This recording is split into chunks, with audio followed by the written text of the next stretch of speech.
ఈటెల రాజేందర్ గారు కావచ్చు, బండి సంజయ్ గారు కావచ్చు, కిషన్ రెడ్డి గారు కావచ్చు, డికే అరుణ గారు కావచ్చు, అధికారులపై దాడి జరిగిన అంశం మీద కూడా వాళ్ళ స్టాండ్ ఎందుకు చెప్పమని కోరుతా ఉన్నాం. ఊరికేనే రైతుల మీద ముసలి కన్నీరు కార్చేటువంటి పరిస్థితి కాదు. దాని తర్వాత తెలంగాణ ప్రభుత్వం ప్రజాపాలన ప్రభుత్వం అని ముందు నుంచి చెప్తా ఉన్నాం. నిరంకుశతకు వ్యతిరేకంగా ఏర్పడ్డ ప్రభుత్వం కాబట్టి మేము డెమోక్రటిక్గా ప్రజాస్వామ్యానికి ప్రాధాన్యత ఇస్తాం. నిరసనలు చెప్పుకునే హక్కు ఉంది. ధర్నా చౌక్ కూడా వాళ్ళు ఇప్పుడు టీఆర్ఎస్లు ఏ ప్రొటెస్ట్ అడిగినా కూడా మేము పర్మిషన్ ఇవ్వకుండా లేనేలేదు, అన్నిటికీ పర్మిషన్ ఇస్తా ఉన్నాం. ఇప్పుడు కూడా ప్రతి అంశం మీద ప్రొటెస్ట్ చెప్పుకునే అవకాశం ఉంది. దానికి సంబంధించి న్యాయస్థానంలో పోయే హక్కు ఉన్నది.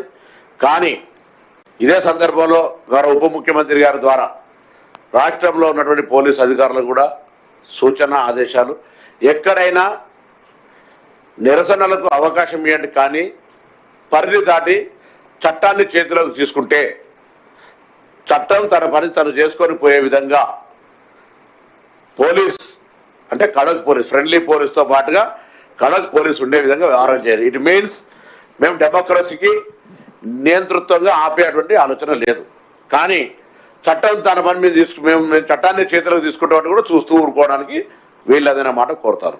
దయచేసి ఇది ఇంపార్టెంట్. బీజేపీకి సంబంధించిన వాళ్ళు స్పష్టంగా సమయం చెప్తున్నాం. తర్వాత కేటీఆర్ గారు అధికారుల దాడిని ఖండించకపోగా సురేష్ మా పార్టీోడే, ఏం చేస్తారు చేయండి అంటున్నాడు. అంటే ఏం ఇండికేషన్ ఇస్తున్నారు? 10 సంవత్సరాలు పరిపాలించి మీరు 10 సంవత్సరాలు పరిపాలించిన వాళ్ళు మీ టర్ముల లాఠీల బట్టి కొట్లాడుతుంటే కూడా దెబ్బలు తిన్నాం తప్ప ఎన్నడూ మేము మళ్ళీ ఎదురు తిరిగి కట్టబట్టి ఎవరిని కొట్టింది లేదు. అది మల్లన్న సాగర్ కావచ్చు, లేకపోతే ఇతరత్ర అనేక వందల అంశాలు ఇంక్లూడింగ్ ఇవాళ మీరు చెప్తున్న ఫార్మాసిటీకి సంబంధించిన అంశం కావచ్చు. ప్రజాస్వామ్య విశ్వాసం ఉన్నది కాబట్టి మేము నిరసనలో, న్యాయస్థానాల్లో, ప్రజా వ్యవస్థకు సంబంధించినటువంటి మీడియా ద్వారా చెప్పే ప్రయత్నం చేసినాం కదా. ఇవాళ మీరు ఎందుకు ఇంత తొందరగా చట్టాలు చేతిలోకి తీసుకొని దాన్ని సమర్థించుకుంటూ మాట్లాడుతూ ఉన్నారు? ఎందుకు ఇటువంటి పరిస్థితి ఫ్రస్ట్రేషన్లో ఉన్నారని అడుగుతాను. ఇవాళ మావాడు ఏం చేస్తారంటే ఏం చేస్తారు? మేము వీధి రౌడీలేం కాదు. పోలీసులు, చట్టము, దాని వ్యవస్థ దాని పని చేసుకుంటూ అవుతుంది.